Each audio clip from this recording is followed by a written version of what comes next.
Welcome back to Parlor Games, the movie, ladies and gentlemen. We are now in the Parlor Games QVC segment of the show, and let me present to you Nathan Penlington. Hello, it's really nice to be here. Thank you for asking me along. I'm very excited to be part of the QVC segment for the Parlour Games movie. I'm here to present my new collection, the Inspired by Yuri range of collectibles. Yeah, they're just brand new out today, all for sale. So if you see anything you like, we will give you the details about how to get hold of these collectibles. Yeah, they can purchase these from you. Yeah, certainly can. And they're available online. Yeah, we'll get to that. Okay. So let's I guess see the first item that we have. Okay. And this is all materials and products that are inspired by Uri Geller. Yeah, inspired by the great man himself, who was famous for bending spoons with the aid of his mind. And basically, he first appeared on QVC in July 2000 with a range of jewellery. And in 2000 as well, he also brought out a range of collectible plates that he did all the artwork for. So being inspired by Yuri, I've brought out a range of collectibles too. Mainly it's because me and Yuri have got so much in common that I feel an affinity with him. Okay. For example, I mean, Yuri Geller... What's one thing that you and Yuri... well, Yuri Geller, his favourite number is 11. It's his lucky number. But for example, this is sort of off the track slightly, but he was born on the 20th of December 1946, and I was born on the 20th of June, sometime after 1946. And if you imagine, just draw it quickly on here, calendar as being a circular thing, as you would, years around. And if you imagine January to be here, this dot here, and imagine June the 20th, so it's January the 20th, this is June the 20th, to be opposite, which is about right, isn't it? And if we draw a dividing line, which you get throughout the year, you get yin and yang, which means me and Yuri are part of the same whole. And yin and yang also comes to the number 11, which is Yuri's favourite number. Okay. So yeah, first collectible we've got here are the Yuri Geller range of collectible plates. First one, this is not a bent spoon. It's because Yuri Geller was a pupil of Salvador Dali back in the 1970s, and I was a pupil of René Magritte in my imagination, and so I've taken inspiration from Yuri and from Magritte and sort of playing on a few themes here. This is not a bent spoon. This is not a bent spoon. Shall I zoom in on that? Yeah, that'd be great. And I'll hold up the else? product number. And tell me again. Yeah, this is product number 001. This is not a bent spoon.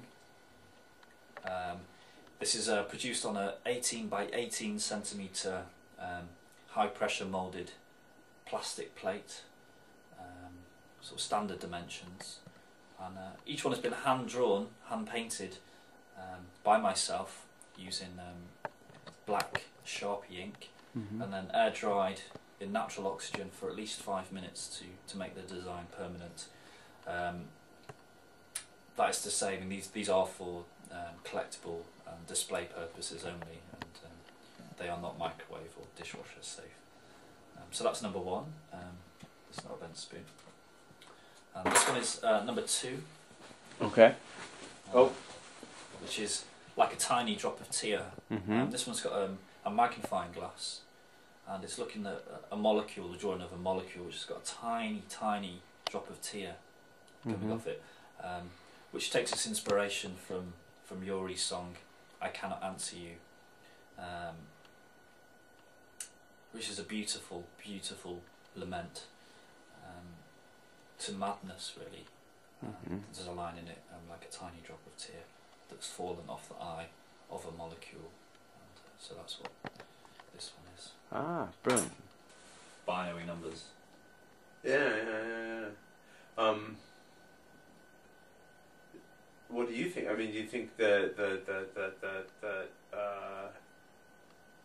poems are simply binary codes? Are they simply formulas, like like a poem? If you take a poem, is that simply a literary formula? Like Britney Spears can write, or somebody else could write a pop song.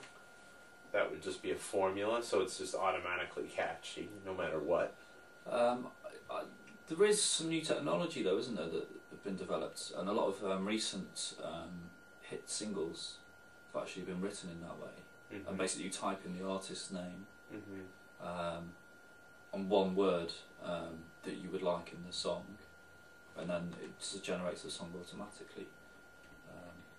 I know that you mentioned Britney Spears. I think she's one that her songs have been written in that way recently. Mm-hmm. I think for her last song, was it Circus or something like that? Was the word she typed in, and she got a song out. Mm-hmm. It was quite catchy. Mm-hmm. So I mean, it does work in pop music. I'm not sure if that's been applied to literature, but I can imagine, for example, you type in, I don't know, Dan Brown and the word code, Mm-hmm. you would get a book that would quite possibly become a bestseller. Mm-hmm.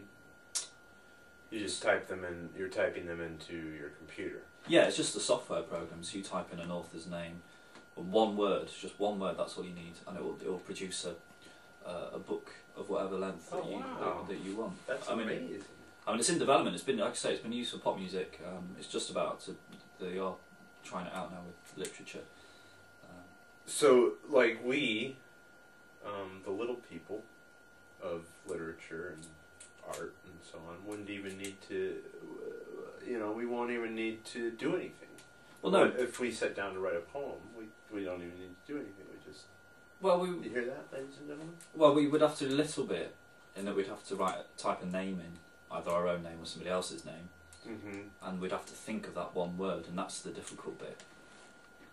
Your creative genius then put onto one word, rather than thinking of, say, 200 words. Wow, that's you have to think of amazing. one word. So you can imagine the pressure's still there, but in a different way. That's so trippy. So if you think of one of your stories, like all the thoughts in the story condensed into one word. yeah, that's going to be the hard bit, and that's why really poets and writers will still need to be paid.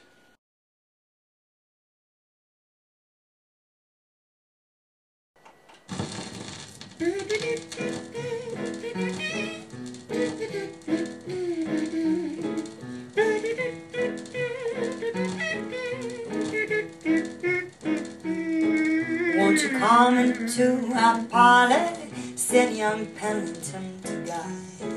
There are many curiosities to help the time tick by. Oh no, no, drawled the story man, to ask me is in vain. For whomever goes up that winding stair may ne'er come down again. Oh me, oh my, won't you come into our parlour, said young Pennington to Guy.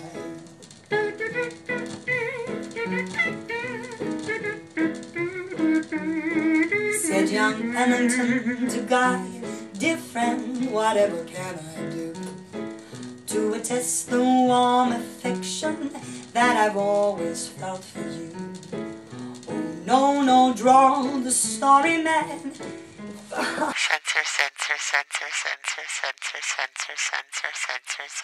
Censor.